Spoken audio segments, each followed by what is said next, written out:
Welcome back to Showcase, the show where I walk you through the lore, writing process, and the animation models used in my Transformers AU, Siege World. In today's episode, we're going to be going further forward in the timeline than we've ever gone before, and looking at the Beast Machine's Maximals. Now before we get started, we'll just note here that this isn't the first time we've seen bots named Cheetor, Optimus Primal, or Rat Trap. These aren't the same bots, and if you're wondering why these bots share names, you can check out my Writer's Room video explaining all that. And before we begin, big thanks to Fried Chicken Bro for requesting this video, and if you have any requests, leave them down in the comments and I'll try and get to all of them. Far further in the pre-Siege World timeline than we've seen so far, the colony of Eucharis separated from the Autobot Council of Worlds. This would lead to an unaligned bot, Megatron, taking over that planet. He wasn't elected to his position. Instead, he took over using an army of generic Viacon soldiers. With Eucharis being an unaligned planet, both the Autobots and Decepticons had no obligation to step in, and meddling in an unaligned planet's autonomy would lead to distrust amongst all Cybertronian planets. So for this conflict, both groups would be a non-factor. They did, however, get Megatron to agree to let any Maximals or Predacons evacuate the planet if they wished to. Eucharis was largely untouched by cities, almost all bots living in the natural wildlands of the planet. But with Megatron's takeover, these plains and forests the Maximals and Predacons called home were just being destroyed. The oceans were being drained, the mountains mined through, and the forests chopped down en masse, just to fuel the further expansion of Megatron's army. Any bot who decided to stay would end up being captured and used as fuel for the Viacon army's expansion. This is where we meet our group of Maximals, led by Optimus Primal. When he was forged, Primal was prophesied to be the Maximals' next great leader. Hence, he was named after the first leader. He was named by Botanica, his tribe's leader. Unlike most Maximals, she actually turned into a plant, a carnivorous plant. Cheetor was the tribe's hunter, renowned for his tracking ability. He was a formidable warrior, second only to Primal himself. Rat Trap was the tribe's scout, able to move farther than any other Maximal. Granted, he wasn't fast, but his wheels allowed him to travel much farther for much longer without having to stop. Silverbolt was the group's lookout and assisted Cheetor in finding prey.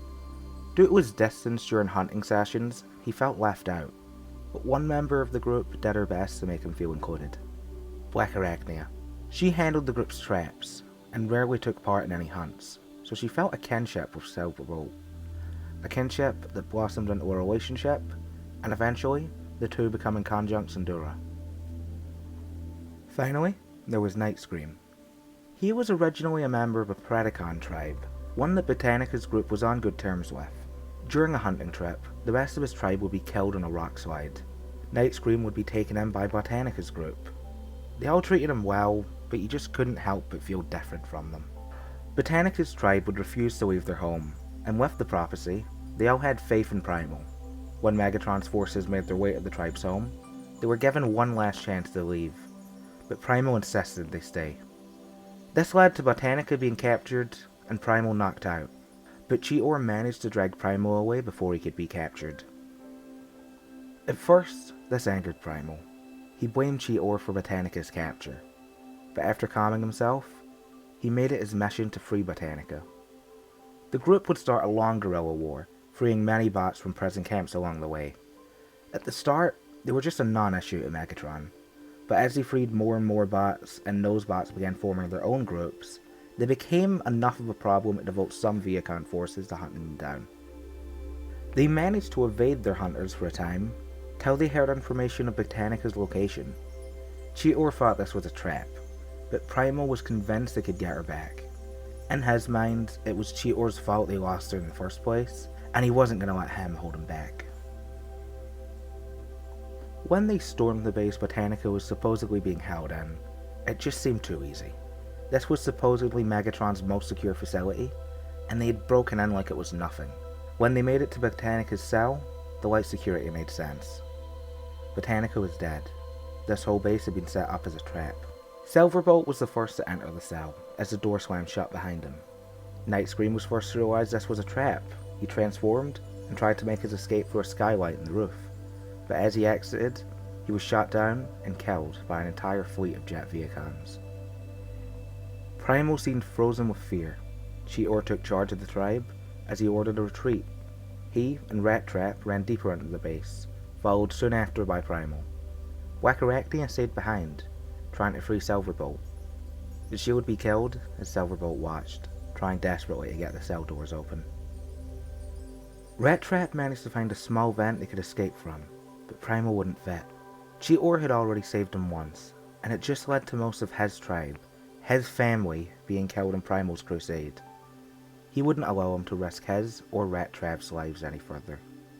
He left Primal at the vent, escaping with Rat Trap. Cheetor and Rat Trap would manage to escape the base, assuming Primal was either killed or captured. In reality, Primal managed to find his own way out. Megatron had been using mole Viacons to strip mine through Eucharis, at first for resources, but later for discreet transport of his troops. Primal managed to find the base's connection to these tunnels and fled deeper inside them. These tunnels weren't just straight lines from place to place. They were full mining tunnels, with endless dead ends, offshoot shafts, and connections to natural caves. The only way the Viacons knew to travel it was their connection to their central network. Primal had no way of knowing his way out, so he became hopelessly lost, stumbling through caverns, scavenging for whatever dwindling amounts of energon he could find. Cheetor and Rat Trap saw their planet as a lost cause and met with another cell of the Maximal Resistance with hopes of fleeing off-world. But it seems someone in that group was a spy for Megatron, and their location was sent to him. These Maximals had been a pain in Megatron's side for too long. He decided this time he'd kill them himself.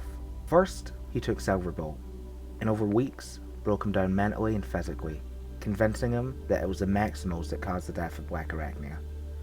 It took time, but eventually he was loyal to Megatron, and would be turned into the first of Megatron's new Viacon generals, now known as Jetstorm. He and Jetstorm would commence the attack on the Maximal Resistance's base, forcing Cheetor and Rat Trap to flee into the tunnels. Megatron hadn't planned for this, but it wasn't a problem.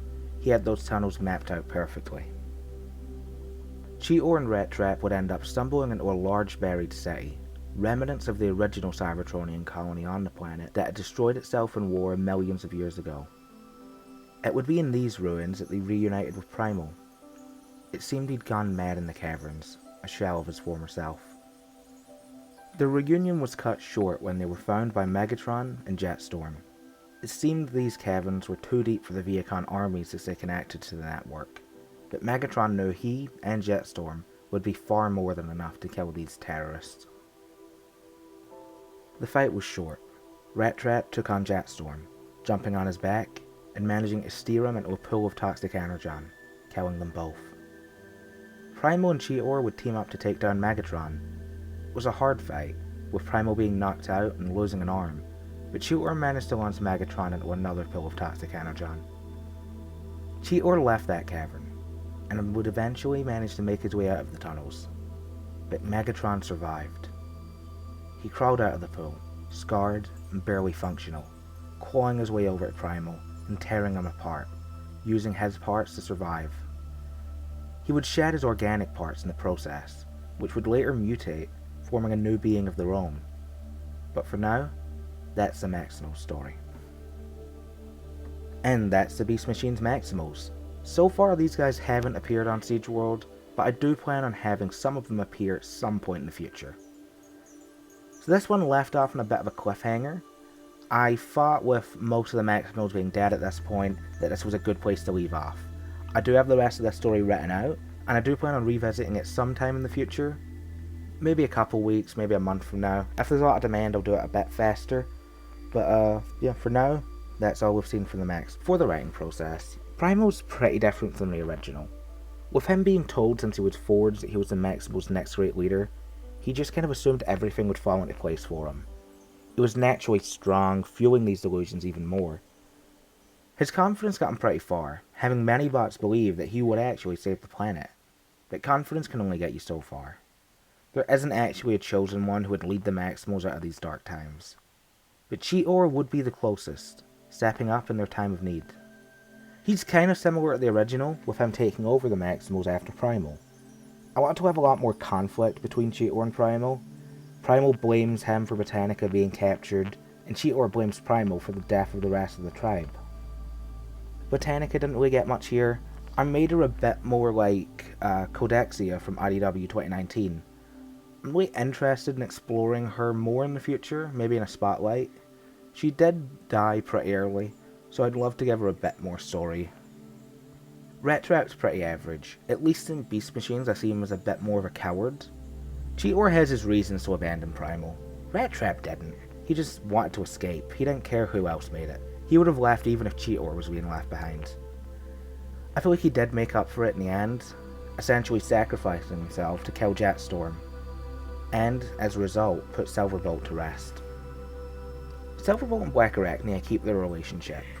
I do honestly prefer it in Beast Machines to in Beast Wars. I really like how I turn things on their head here, with it being Black Arachnia's death causing Silverbolt to become a Viacon. I'll make it clear here, Jetstorm and Silverbolt would both be on Siege World. I do see them as different bots. They use the same body, just at different times. Silverbolt would still be in there while Jetstorm is in control, but he's definitely just a new personality in the same body. He's far too separate from Silverbolt for them to be the same guy. Night Scream is weird. Similar personality to the original, but with just completely different reasons behind it. I decided to make him originally a Predacon this time. Mostly because at first glance, whenever I see him, I always assume he's a Predacon. He's another one I'd like to explore a bit in the future. Probably not in a spotlight of his own, but he'd definitely make a cool side character. For the models, Black Arachnia is the only one that's really been reused much. She was originally made off of my animated Black Arachnia with some retold parts. They're all very similar in design and appearance, so I always end up reusing that same Black Arachnia to make every other version. I think there's some other ones that are a bit more unique, but I just haven't got around to doing them yet. The rest are all original. So far they don't have any recolors, but I will be doing a lot of them in the future. These guys got reused a lot. From recolors to other toy lines, and even Happy Meal toys, we'll see these models a lot in the future. For weapons, Primal has articulated hands. Rat Trap has his legs just like his toy. His wheels have blades. He also has pretty unique eyes. Finally, he has his whip. Cheetor has his tail whip. Night Scream has a claw on each finger. Silverbolt has a talon on each finger. And Botanica's plant heads can come out in bot mode. Next up, transformations, starting with Primal. Bring his torso forward, head in, beast head out, arms down, slide the legs up, and we have Primal in his gorilla mode.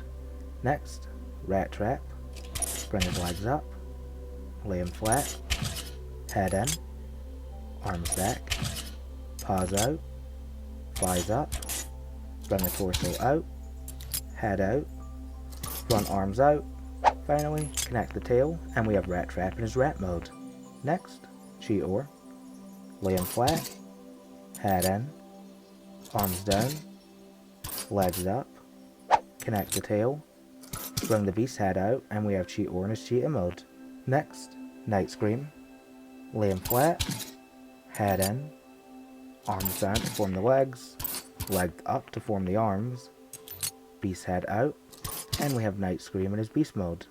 Next, Silverbolt, lay him flat, head in, arms down to form the legs up to form the arms, unfold the wings, and bring them into place, beast head out, and we have Silverbolt in his beast mode. Next, Black Arachnia, lay her flat, head in, arms in, legs up, bring the abdomen back, legs out, beast head out, and we have Black Arachnia in his spider mode. Finally, Botanica, legs up, torso forward, head in, arms up, bring out the heads, and we have Botanica in our carnivorous plant mode. And that's everything. I'm really happy with the lore here, and I really love these models. I honestly think they're some of my best work, although they're a bit clunky to work with at first. Once you understand how everything works and moves on them, they're fine, but I'd recommend doing a lot of testing with these guys before you do any proper animation. For what's coming up, should have a new universe pack out soon. That's submitted, we're just waiting on that going up. Right now I'm also working on another Beast Wars pack. And after that, I'm thinking about doing some more Beast Machines. I guess I just got Maximals on the mind. For videos, on Sunday, got something a little bit different. It's another rent video, but this time we're going to be having a look at some of the newer Cyberworld designs and how they homage older characters in those designs. On Wednesday, should be looking at another toy line. Not sure what one yet, but knowing me, it will be something weird and obscure. And next week, we'll be swinging back around to have a look at some of my Cyberworld models. Anyway, that's all from me, and I'll see you guys in the next one.